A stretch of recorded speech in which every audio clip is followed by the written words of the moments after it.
What's up, folks? Welcome back to another episode of Charm City Heavyweights Podcast brought to you by Great Eighth Memorabilia in Parkville, Maryland. I am the host, Matt Schroeder, with me tonight, as always, my co-host, Josh Merrill. Josh, what's going on, buddy? I'm coughing. That's what's going on. Coming live from the man cave. Last week I sneezed and fucking boogers and shit, and then this week I start coughing. Coming live from the man cave, man. It's a big game.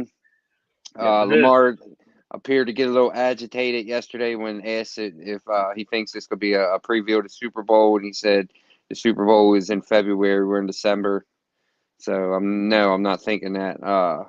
This is a big game, man. It's not a big game in terms of we can lose this game and be fine, not really lose anything.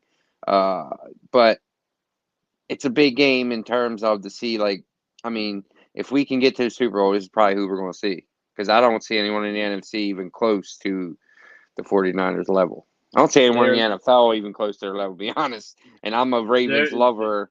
I would never leave them, never wear the colors of another team like I just seen an individual do. I would never do anything like that. But yeah, they are the I've never juggernaut. seen anything like what the 49ers are doing right now. First, They I are thought the they were a NFL joke when juggernaut. they lost to the Browns and shit, but and they had some weird losses. But what, the last 4 or 5 games? I don't know what it is exactly, but shit. And what's Well, Christian McCaffrey doing? I mean, he's a white dude. Like, you ain't supposed to run a ball like that. The hell? buddy, let's not go there. But All right. let's bring in our guests from the Bay Area. They are 49ers faithful. They are 49ers super fans. We have Miss Gina and we have Mr. Rod representing the San Francisco 49ers. Folks, what is What going up? on? What's happening, fellas? We first of all appreciate you guys for having us Yes, on, man. We definitely thank appreciate you. you guys, man. We appreciate Thank you you guys very joining much. the show. Yep. This is Thank a Absolutely. you. heavyweight fight on Christmas night. This is Yeah. the NFL knew what they were doing for this primetime game at least because in previous iterations of primetime football it has been rather lackluster this year. So Absolutely. you guys are the cream of the crop in the NFC right now. You're sitting at 11-3. You guys are clicking on all cylinders right now on both sides of the ball. So Gina, lead us off. How's it going over there with 49ers faithful? Yeah. And what's up to we got Brandon, aka B Dubs in the chat. What up, fam? Niners all day. You know what? I just and we're from Sports Laugh and Chill, by the way.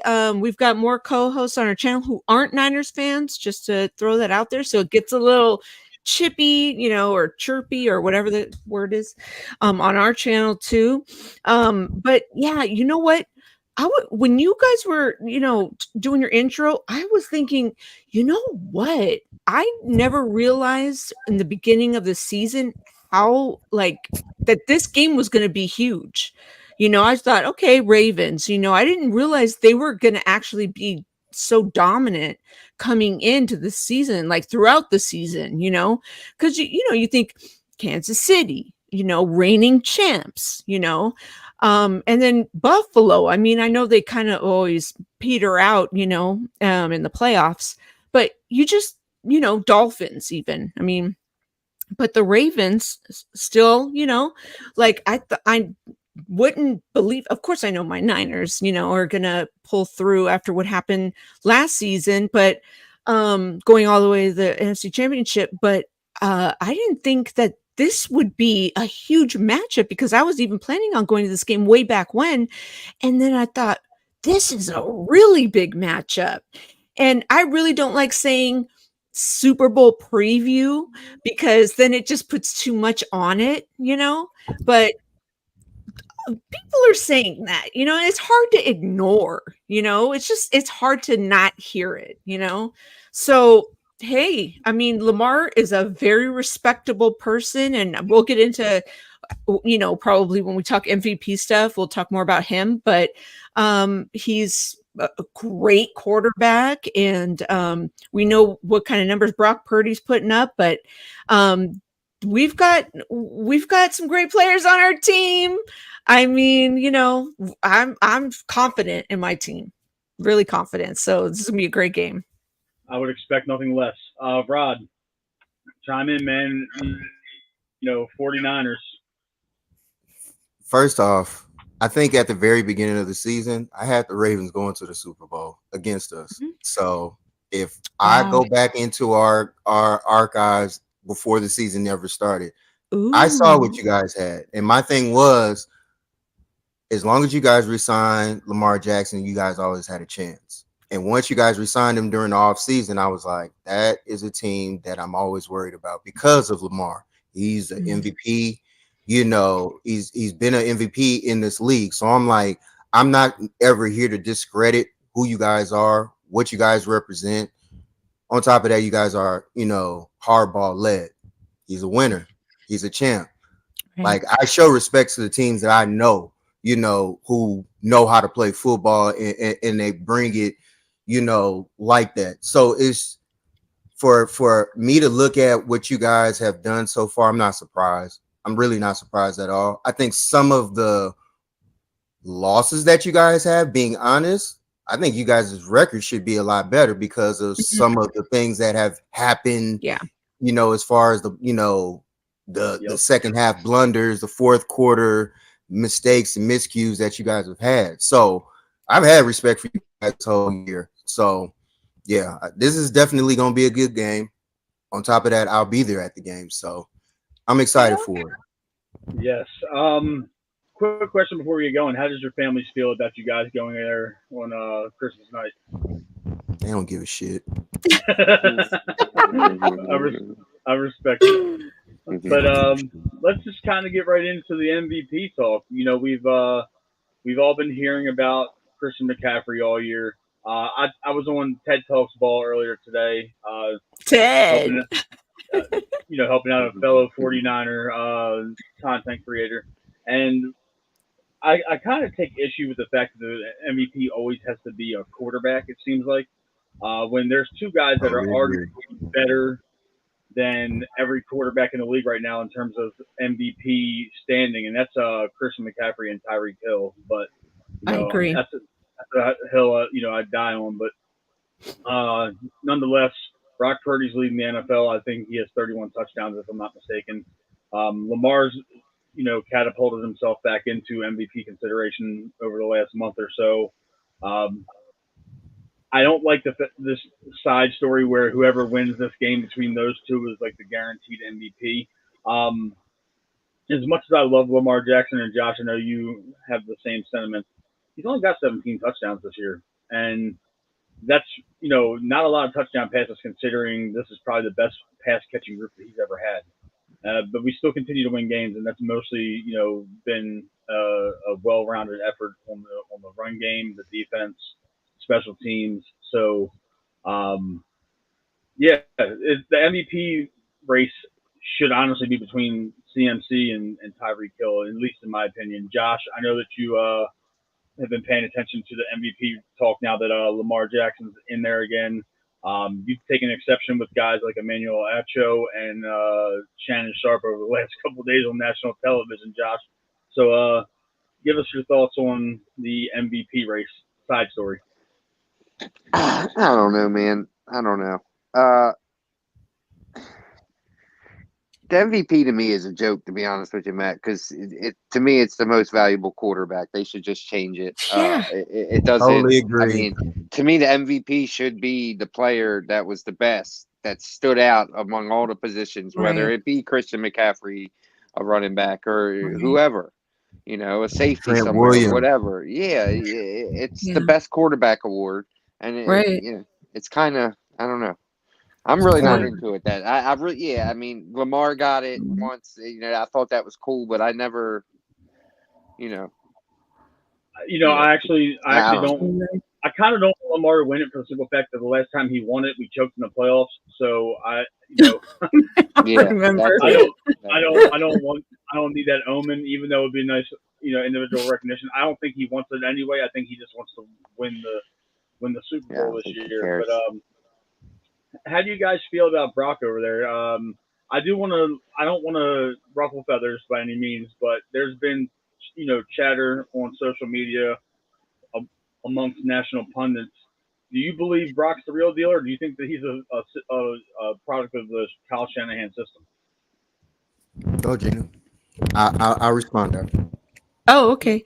Yeah, I think the thing, even within our own fan base, it's, you know, we have all the weapons, right? Kyle Shanahan is the genius. He's a genius, play caller and this, that, and the other. And but if you put anybody at quarterback in that system, you can guarantee the same results. Well, guess what? We had everybody but Christian McCaffrey. We had Huge if, who did we have at a quarterback? huge piece. We had Jimmy Garoppolo, right? And then we got to the Super Bowl, but we didn't execute. You know, we had, of course, a couple things to blame. Kyle Shanahan's missed time management, and Jimmy's overthrow. But we didn't have. Jimmy wasn't making putting up quarterback stats like Brock was. He wasn't making those excellent decisions. You got the haters that are saying, oh, he only does these little slants and screen passes and this, that, and the other. And it's like, now you see Brock throwing the deep ball. Kyle Shanahan's a happy motherfucker right now. He's got his guy. He's got his franchise QB. He's molding him into what he wants him to be, I don't know if you want to call him a system quarterback for now, go for it.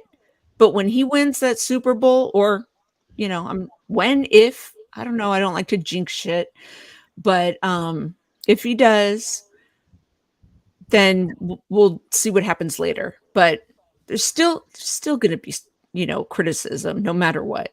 It's just how narratives go. That's fair. Rod? I was skeptical about Brock at the beginning of the season. I'm just gonna be honest. I was a Trey guy. I thought Trey was the man walking in. I was the guy that was speaking, how can you just give it to Brock? He hasn't done anything, really and truly only had a couple of more starts than Trey. Brock changed my mind. I'll be honest with you. Probably, I think it's week 3 against the Giants. And I watched how they blitzed him and how he carved them up in that game.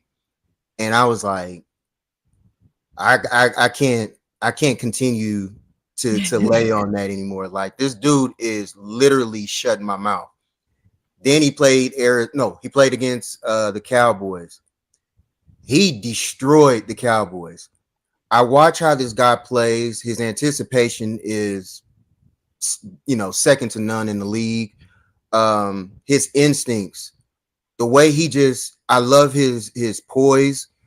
And it seems like he's unfazed by anything. He's already played with messed up ribs last year against Seattle. And I said, man, we won that game. And we also clinched in Seattle last year. So then to come into this season and watch how he's done, he almost had almost perfect game against Arizona the first game, 20-21. I'm like, Jimmy never gave us this. Yeah. I had him we watched, sorry to say, but we had PTSD with Jimmy Garoppolo, where we just did. I'm just honest. I couldn't believe Brock for what he was. I'm like, it's no way he's that good. It's no way he's playing like this. Brock has been proven each and every time he stepped out there that he can get the job done. Then along that, like what you guys had already said earlier, as long as however you want to look at the MVP race, my thing is my most valuable player, as long as we got Trent there, that is the key to it all moving the way that it's supposed to move. I'm not really tripping off of anybody else. As long as we can keep Trent Williams there, no ankle issues, no knee issues or whatever, I feel like we have a shot to also keep Brock continuing to be as efficient as he is. Brock is he shut my mouth. He's proved me wrong. And I think he's got that dog in him. And Fred Warner said he's got that it factor. and I didn't understand what the it factor was with him. But each and every week he shows it. Anticipation, throws outside the numbers. It doesn't always have to be just in the middle of the field. He opens up a whole different offense that, you know, we haven't seen before, and I'm truly excited. I don't get nervous. Jimmy Garoppolo, extremely nervous every game. While we're on the subject of Brock, one of our followers, Sage Bryant, who grew up with Josh and I in our neighborhood in Baltimore here. Oh, hi. Brock is efficient and a good game manager, but he's a part of the system, not the driving force. You put him on Carolina or Seattle, and you don't get nowhere near the same numbers. I mean, that can be said for a lot of players and a lot of different offenses. I think you can probably only plug about maybe 5 or 6 quarterbacks in that San Francisco system, and they'll produce the same numbers, if not better. But what does system quarterback even mean? I mean, it's kind of like the Belichick effect. Because I've never even understood. They always said that about Brady, which I hate Tom Brady. I mean, don't get me wrong, I can't stand him. I'm with you. But like they always said that about him, and then he went to Tampa and won a ring, so he put that to bed. But I don't even really understand what that means, because all quarterbacks that you think are your franchise guy, you build around them, their talents, what they're good at. You draft around that. I mean, that's just what you do. So, I mean, every franchise quarterback is a system quarterback. Correct. Our offense is built around Lamar. Lamar can't be in different kind of offense. We had to build everything around what he does. Well, he's not a typical quarterback. So all elite franchise QBs are, you know. And is that a bad thing? No, I don't. I mean, as long as they're winning, it's all I give a shit about. So if you get the job done, you're considered a system quarterback, but you know, people love to put him. If this person was on another team, how would they look? If you put Patrick Mahomes on Carolina, they still would suck. Like, it doesn't matter where a quarterback is or how, you know, things are being done. Look at Kansas City this year. They're not as good as they were last year. Why is that? Is it because of Patrick Mahomes? No. It's because of guys who don't catch the ball. If you're not catching the ball, of course you're going to look a certain way out there. Mm-hmm. You can't just always blame this and put this all on just the quarterback alone. It's 11 players on offense or defense. Like, you still have to execute the plays out there regardless. Yeah, that's true. It's been that game manager, you know, thank you, Rick, tossed around a lot, and you guys, thank you, Rick, for wishing everybody a Merry Christmas over on this side as well. Actually, Gina, you got a question we can let you answer before we get on into the positional offensive defensive breakdowns. You're not a pain in the neck, Rick. We love having you come into our chat room. Right, you're cool. You're cool. Yeah, go Niners. We love you. Everybody's a system quarterback, but if you go off script, what difference does it make?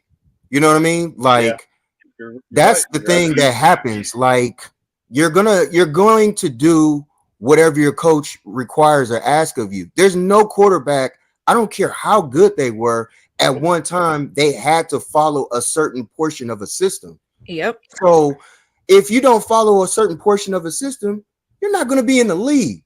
There's nobody walking out there on the field just saying, hey, we don't need an offensive coordinator. We don't need a coach or anything. We're going to just go out here. Hey, you do this, do that, go here, go there, and I got you. It doesn't work that way.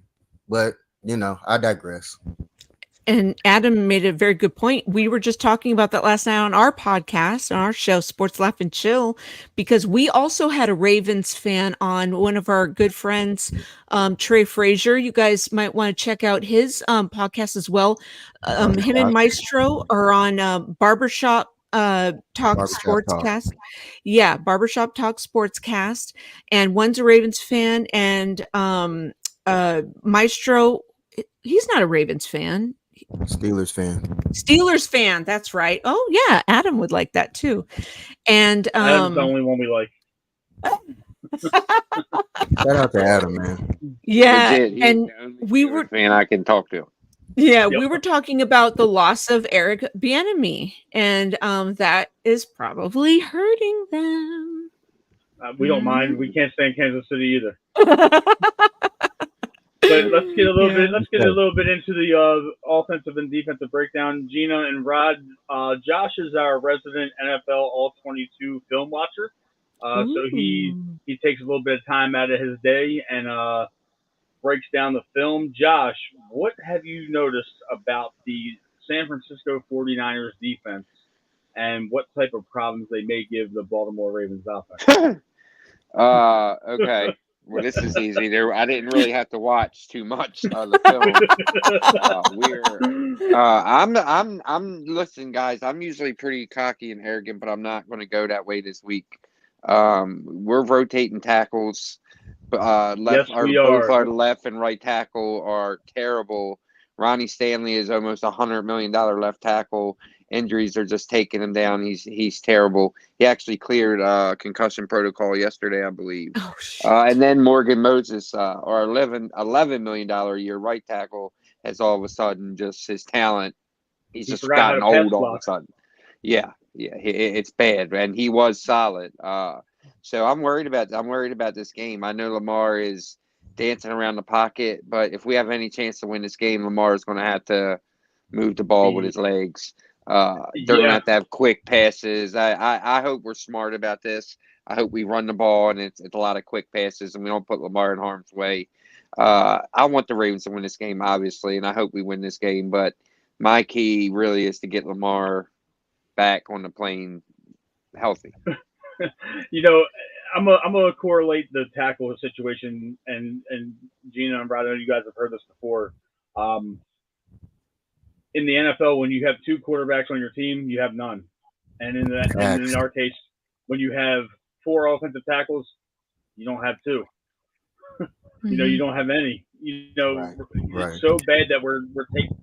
It's almost like teams can key on us now because we take our starting tackles out when we want to pass the ball, and when we want to run the ball, we keep them in because they can both run block at this point. At this point, Ronnie Stanley's a better run blocker than he is pass blocker. He's Yeah. $100 million left tackle, and he's getting walked back into the quarterback by below average pass rushers, which is absolutely No name infuriating. dudes. No name dudes. It's not like he's seeing Myles Garrett do it. It's when you got the third pass rusher on the Detroit Lions walking Ronnie Stanley back into Lamar Jackson. It's like, what the hell is going on? Now I know he had a right What's up, Miss Debbie? a right ankle injury. He's had a knee injury. He was in concussion protocol this week. So we got a lot of that going on. But to Josh's point, I think the only way we can stop this 49ers defense from truly beating him up is running the ball. And you guys, if I'm not mistaken, I believe both Javon Hargrave and Eric Armstead are both questionable, like game time decision type decisions for Monday night. So, and there's a huge difference with you guys when Armstead and Hargrave are in the starting lineup as opposed to not, because when they weren't in the starting lineup, the Arizona Cardinals clipped you off for 230 on the ground. Yeah, I mean, So- Armstead at least makes a difference because Yeah. our run defense wasn't too hot. We let up too many yards, like way more than we should have. It's like 300 or something, right? Yeah, it's crazy, but I see, you guys have arguably the best linebacker duo between Warner and Greenlaw. I believe. Greenlaw. Yeah, Greenlaw. And we Let's got not our own. discredit your linebackers.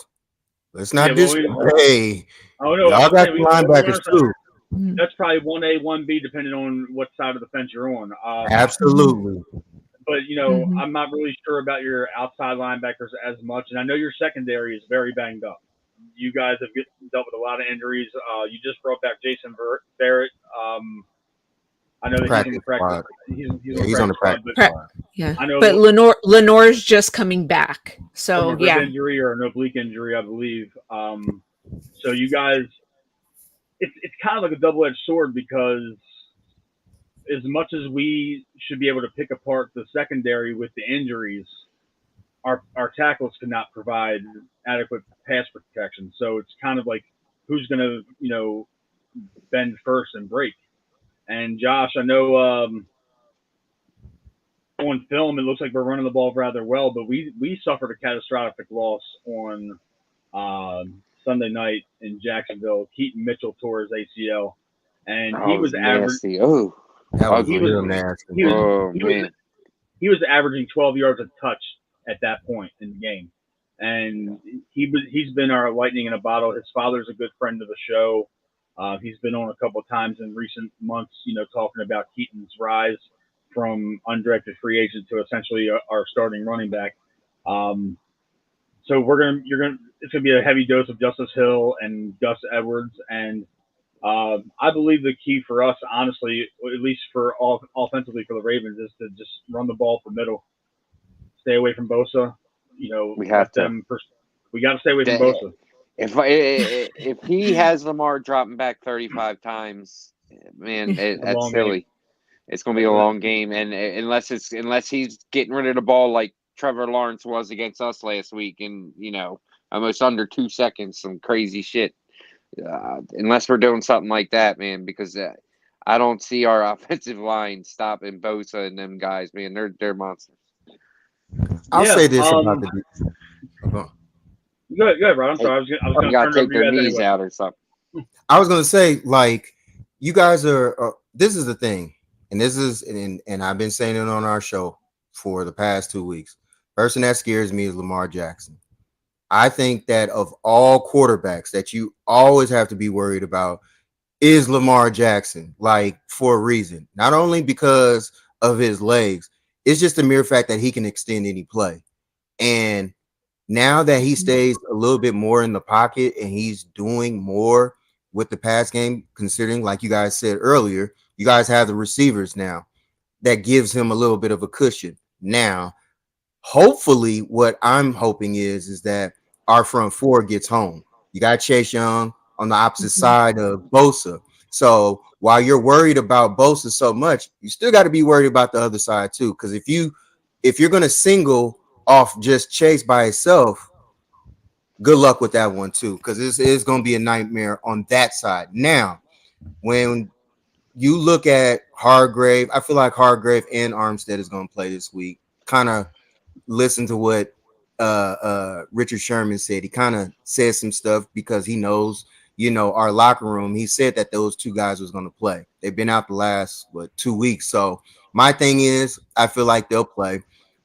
I think my biggest thing behind it all is that if we can get home, I think we can disrupt a lot of the run game. Now, to what you guys brought up as far as the run game last week against Arizona, we missed a lot of tackles.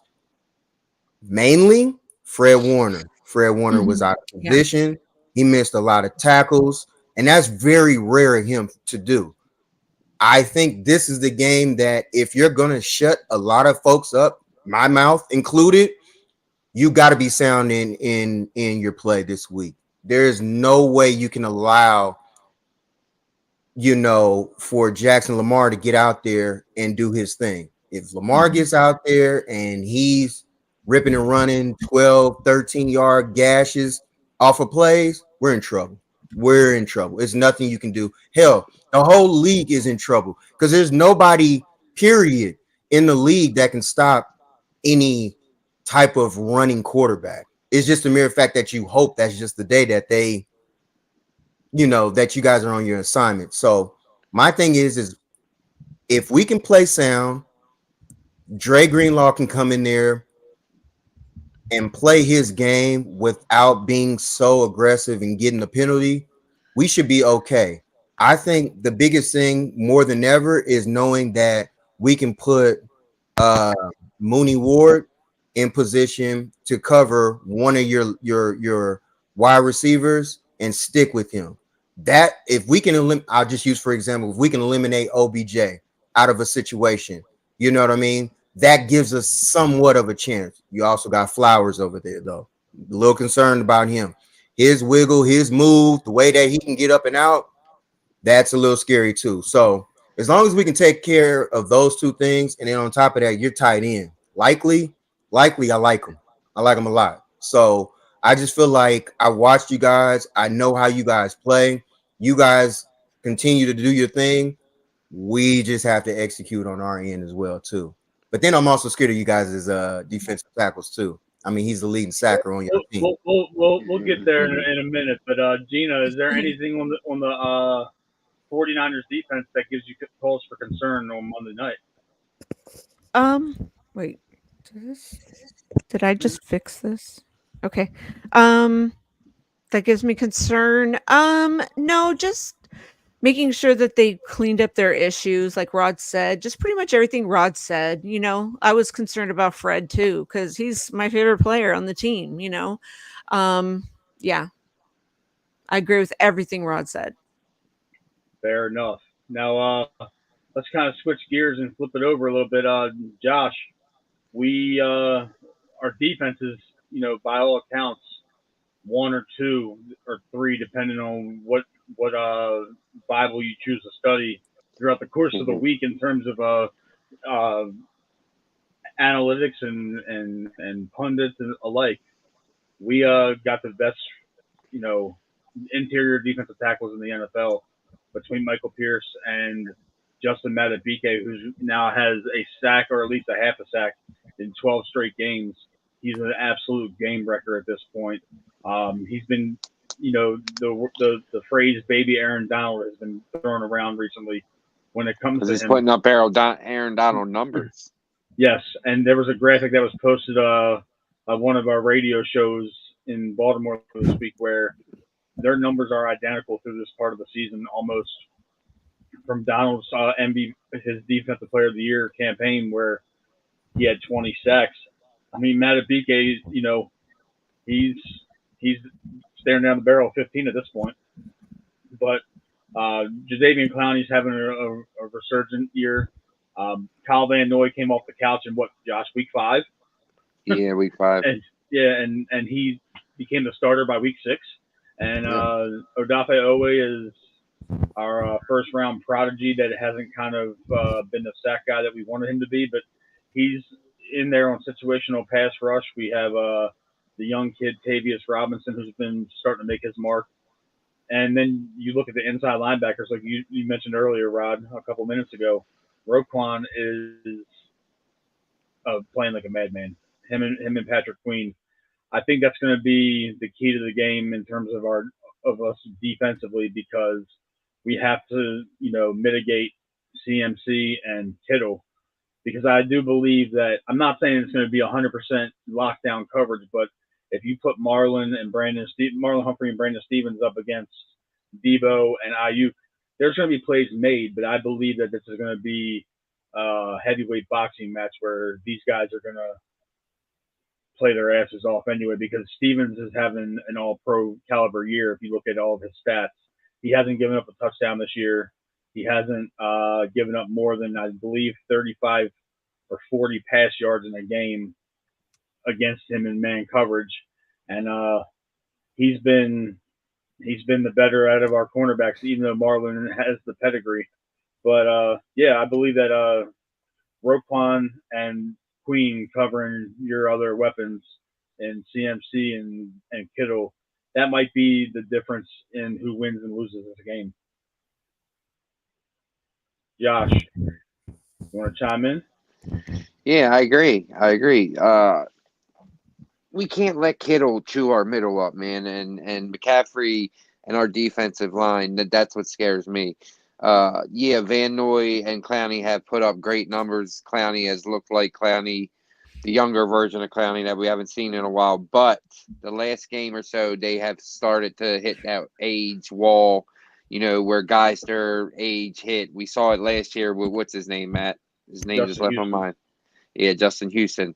But can they get through that? And they got to get going. If we want to get to a Super Bowl and have a good playoff run, those two guys have to get going.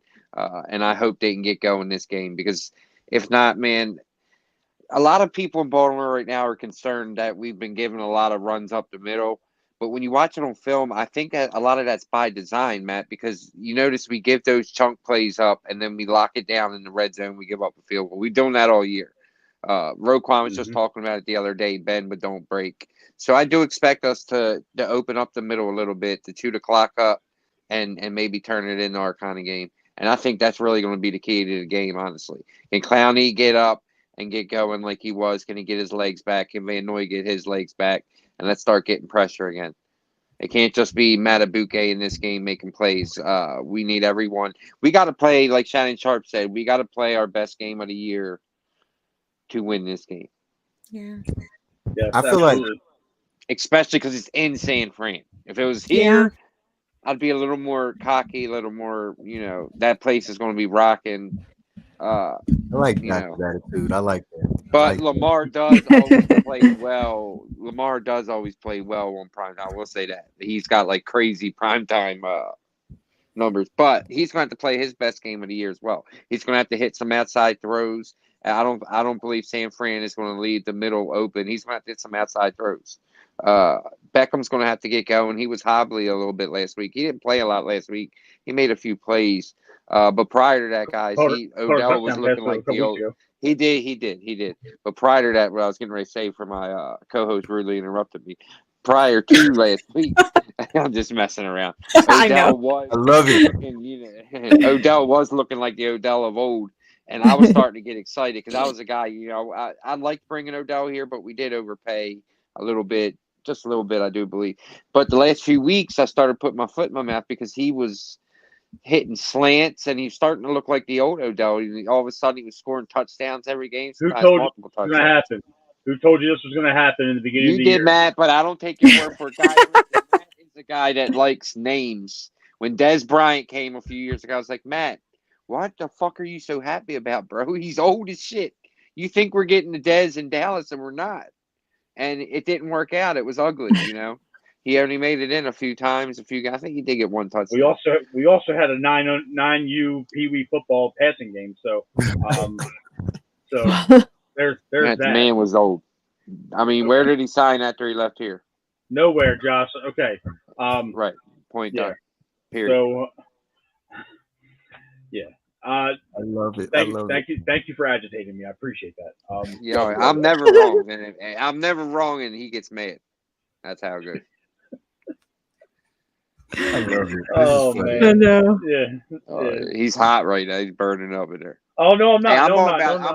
I'm all about the ratings, guys. If he explodes, acts stupid. Hey, the ball go big. I'm with it. I love it. I love it. Yeah. I'm yeah. not trying to work no more, man. My knees and shit are starting to hurt. I don't blame you, guys. Hey, I now Be read about these you. kids are worth $90 million and they do some stupid YouTube channel. Shit. that's I don't even right. need 90. YouTube, you can give me like 2 million. I'll be happy. So before we Oh, get yeah, into the last segment of the show, guys, I wanted to get your guys' thoughts on the Ravens defense, how they're matching up against that high octane offense you got over in San Francisco. Gina. I can only speak mainly for the offense, just because we talked about Christian McCaffrey and how and I was a big supporter of even Tyreek Hill being in the conversation for MVP, but I know McCaffrey more than I know Tyreek, but just there's no stopping him. There's no stopping him. And even when you try to stop him a little bit, they're still going to give him the ball, and he's still going to find a way to the end zone. And even if he doesn't find that way to the end zone, he gets stopped. He'll be stopped at like the 2-yard line, gets 70, yards or whatever. So, and then Ayuk, Debo, and we have Kittle as our dependable, reliable tight end who's there to just make a, stiff arm play and catch. It's just, I don't know. Obviously Brock wouldn't be able to make those throws without Trent Williams. And we've talked about this on our podcast too, that because we have a Falcons fan as one of our co-hosts who's like, I'm not going to, talk about, Purdy being MVP because I believe, you can't just not talk about Trent Williams and, Christian McCaffrey, who he played with Christian McCaffrey at Stanford because he was a defensive lineman at Stanford himself. But, he's like all over, he's also anti Kyle Shanahan. But he's like, I don't think it should go to Brock, the MVP. He's like, I think it should go to, like McCaffrey or Trent Williams. But that's how loaded we are. They've got so many dominant, weapons and forces and pause. But yeah, I just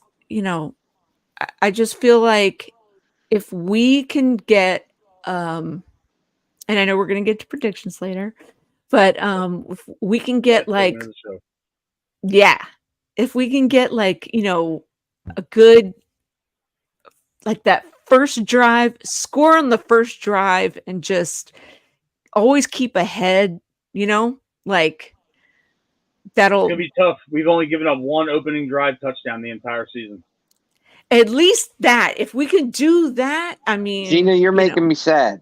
I hope that don't happen. Shit.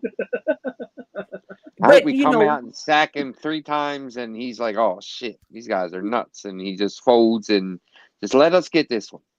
I'm also a realist too, because we've had like shitty, primetime games, like where it hasn't gone our way. Night games, it could go either way. I've been to a primetime game Thursday night and we just fucking kicked ass with Jimmy Garoppolo. You know what I'm saying? But hey, you never know. You just never know, So I'm not putting all my eggs in one basket. If we don't win this, I'm not going to fucking cry and shit, but I think we stand a really good chance, I'll probably cry if we lose. Real tears. I want that fucking Lombardi, man. I've seen 2 Super Bowl. I've seen 2 losses against you guys and against Kansas City, and I'm tired of it. Yeah, I wasn't even going to bring that up. I was going to wear the ring at first to be a prick, but I said, oh my God. You should have did it.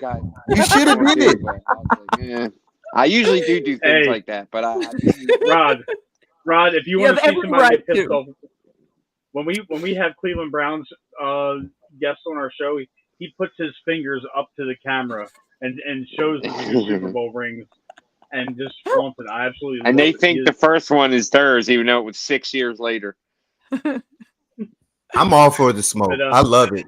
It doesn't bother me one bit. I love it because one thing I'm gonna do, I'm gonna dish it right back to somebody too. So I just be like, hey, if I'm able to dish it out, I should be able to take it. You know what I'm saying, right. Paul? Yeah. Now this is the thing. What's your defensive tackle's name? Leading sack. Michael Pierce. Oh, Justin Madubuike. Yeah. Madubuike. Okay. We have to treat him. Now you got to remember this. Kyle Shanahan is known for taking certain players out of games.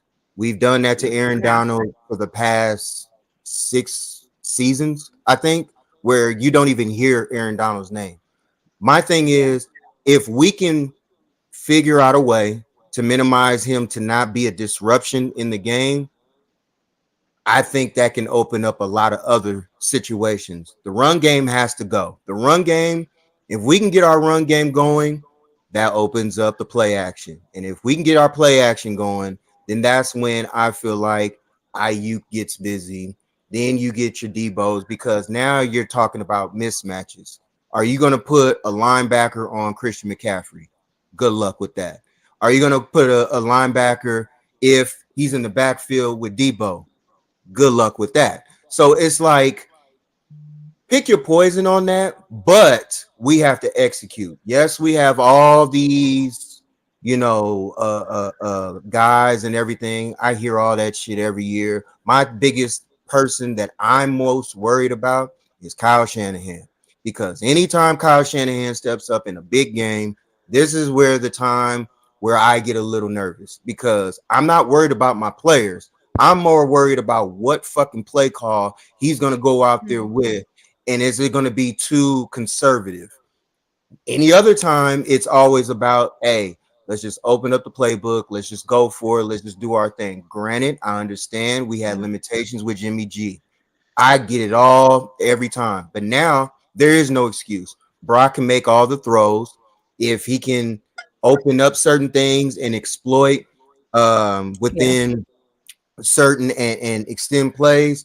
I think we have a very good chance. My thing is, whoever, whichever, now, if Clowney is going to line up on our right side and that's against McKivitz, I'm gonna be a little worried. I'm just gonna be honest. Now, if he lines up on the left side, I'm not gonna be worried. You got Trent over there. I don't. Yeah, well, he's a Hall of Fame left tackle. You don't have to Exactly. worry Like, about I'm not gonna be worried about the left Yeah. side. If your right side, if you put your strongest guy on the right side along with your defensive tackle in the middle there, then that's when it's going to be a game of chess. And that's the part that I'm really concerned with and nervous about, because everybody knows our right side is the most weakest side of our line. The left side is our strongest. That's why we continue to run to our left. That's why anytime you see Kittle line up on the left side, you don't know if it's a run or a pass. It's just the mere fact of, if the play action is running, if we get the run game going and then the play action opens up, then that's when Kittle gets a couple of plays. That's when certain things open up. Yeah. You guys got to remember what we did against Philly. We had two drives against Philly where we looked like straight up shit. But then all of a sudden we exploited certain things. We opened up certain moves against them, and the rest was history. So you guys aren't a pretend defense. You guys are a for real defense. I'm not going to disrespect your defense. Philly, I disrespected them because I saw what they were, and I knew that I they was were. happy when you guys beat them. Yeah, man, I was happy when you guys beat them. I was Absolutely, so happy. absolutely. I knew it. I saw certain stuff, and Gina can tell you, I was not concerned with Philly at all. I even said it before the game started. I said, I'm not worried about Philly. Point was proven. Baltimore and Philly are not that far apart, so I don't like Eagles fans, and they've been really cocky the last They're few years fucking with their assholes. with their success. So when you guys smacked them, like I was happy as shit. Oh man, it made me happy.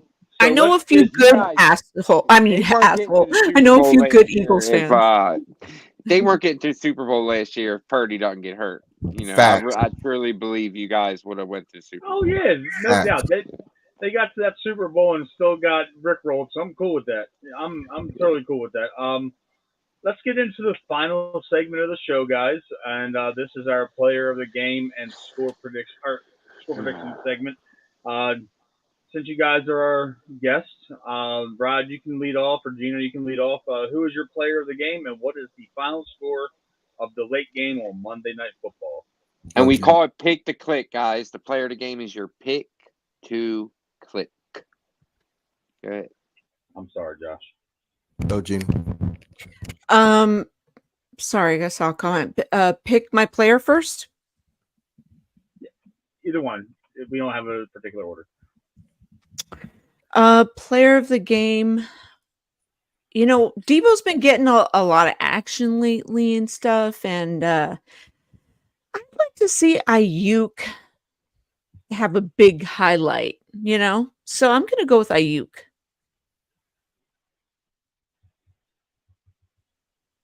Okay. I think he's going to get some big catches. So Brandon Ayuk for your player of the game. Mm-hmm. And what do you think the final score will be? I'm gonna say it's gonna be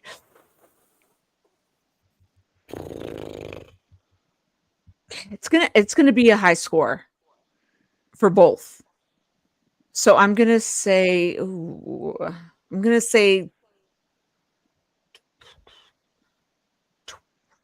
maybe not that high.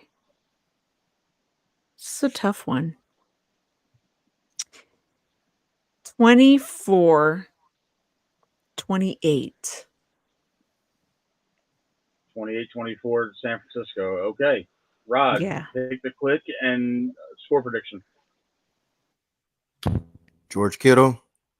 I think he steps up in prime time. Big game like this. I think that Kyle uses a certain different type of game with him. This one, for some reason, and it's just I got a hunch about it. I think McCaffrey's going to have a good game. Don't get me wrong, but I also feel like he's going to be kind of a decoy in certain possessions, and I think that's where Kittle is going to get busy. Sorry, but I got us 35-21. Okay. Josh, let's have it, buddy. Pick the click and your player. I mean, into your score prediction. All right, I'm gonna go pick the click first. Isaiah Likely is going to be my pick to click. I just think, man, he's making unbelievable catches. That play Lamar threw to him last week, man, that may have been one of the best plays I've ever seen in my life. And the way Lamar's been extending in the pocket, and this is no exaggeration. You guys can look this up. He's been extending plays like 8-9 seconds. One time he had like 13 seconds, something crazy. Like it's insane how long he's extending plays. And he's been doing it all year, but the last few games he's been like really dancing and climbing around the pocket, acting crazy. Man, I thought about this hard, man. I gotta go. I'm gonna go 30-17 Ravens. They're tired of hearing all week how good the 49ers are. They want to go in there and send Levi Stadium home sad. I'm sticking with it, man. And Ravens fan, I'll tell you my closing. Go ahead, Matt. No problem. My pick to click for the game is going to be a little bit different. I usually go offense, but I'm going defense this time. It's going to be our Swiss Army knife, Kyle Hamilton. Your coach, Kyle Shanahan, Nice. he went on record and said that he believes that Hamilton is already the best safety in football. And that's high praise for a guy that's not even 2 whole seasons in. And I think that he's the key to this defense in terms of who he can cover. He's multifaceted. He's taking snaps at defensive end, inside linebacker, outside linebacker. Yeah. He's not just a safety. He rarely plays slot corner and safety. You know, we have 3 really good safeties on this. We have 3 really good safeties on this football team. Kyle Hamilton, I believe that he is going to have a turnover that is going to help the Ravens win. I'm going to stick with my initial score prediction from the show with Ted earlier today. I have Justin Tucker winning the game for us, 27-24. And that'll do it for the show, guys. You guys have been fantastic guests. I want to thank all of your awesome loyal listeners and followers for commenting on your YouTube stream. They've been popping up on the side of my screen as well. Merry Christmas to you guys. After this week, I hope everybody gets out of the game healthy and there's nothing, catastrophic on either side. And if we happen to meet again, we can run this back in February, So before we let you guys go, let everybody know where they can find your YouTube show, where they can find your podcast, and where they can find you guys on social media. Yeah. I'm the Gina V. My @ is right there. I'm all over the same thing all over social media. And Rod and I are co-hosts on Sports Laugh and Chill Show. And it's on YouTube, and it's also on Twitter or X and Instagram. And you guys should watch us Mondays and Wednesdays, 6:30 Pacific, Wednesday, 9:30 p.m. Eastern. Damn, I'm not high. I swear to God. Go ahead, Rod. I mean, that it is. I'm Rod Cali 24/7 on X, IG. I'm Rod_Cali. I appreciate you guys. Oh, another thing, real quick. Since you guys are Raven fans, your 2000. Well, I feel like the best defense ever. I went to school with Chris McAllister, so he's one of my good buddies to this day. So. That's I kind of got a little bit of love for you guys, but not this week. All right, man. So me and you are gonna be friends. All right, I'm a Facebook and everything, buddy. I'm with it, man. That's my partner, man, for real. He's a legend in these parts, and the Ravens finally accepted him back. He's like back in He the was the legend of the game a organization couple weeks now. ago. Yeah, Yep. like, and it's been too long, man. It's been too long. They should have done Yep. it a long time ago. To me, he's the best corner in Ravens history, hands down. Period. He was a beast. He should be in the Hall of Fame. Shout out to And C-Mac. he is who Brandon Stevens reminds me a lot of him. Not just because their number is the same, but because they're both big, physical, shutdown corners. The only difference is C-Mac has a big upper hand because C-Mac could get interceptions. Brandon Stevens is not going to get, his hands are bad. I mean, there's a reason he's a corner. He's Right. not picking nothing off, but he I will feel you. shut somebody down. That's for sure. I feel you. But Yeah. if you guys want to hang around a second for post game or for post show, I'd appreciate that for a second. But Josh, go ahead and shut us down like you normally do. All right, Ravens fans, look, if this one gets crazy out of hand, it's not the end of the world. It's not the end of the world. We got 2 more games. It's going to be all right. You know, it kind of reminds me of the last time we won the Super Bowl and Denver beat the shit out of us and we all thought the world was over. And then we saw them again in the playoffs and we got the last laugh. So that might be the case this time, you know. So we don't want to be the one to win, maybe. And then they come back and get the last laugh in the Super Bowl. I don't know. We But don't lose Super Bowls, I'm Josh. not. We don't lose Super Bowls, but I'm not scared of this game. I just don't want it to be a blowout. If we lose by 3, then I'm not going to be that upset.